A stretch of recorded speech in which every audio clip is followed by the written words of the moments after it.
Hala, matatapos na ba ang mundo? Hindi ho, eclipse lang po ito.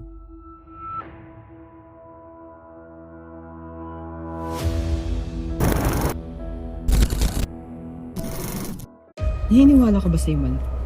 Oo. Hindi. Siguro. Ewan ko.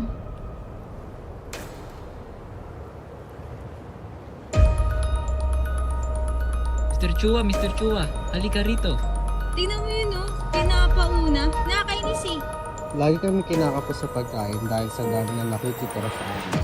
Talagang hindi kaya ng donasyon lamang. Paano kung ibenta natin ang banal na tubig ni Elsa? Oo? Meron akong bote at meron akong alam na pabrika sa bayan. Ha?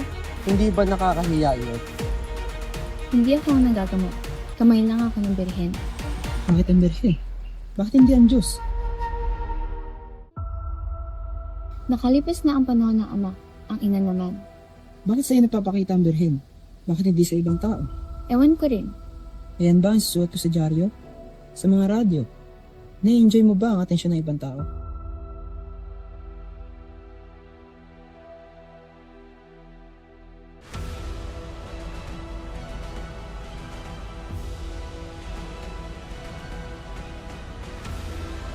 Walang himala. Ang himala ay nasa puso ng tao. Nasa puso nating lahat. Walang himala. Tayo ang gumagawa ng himala. Tayo ang gumagawa ng mga sumpa. At ng mga Diyos, walang himala.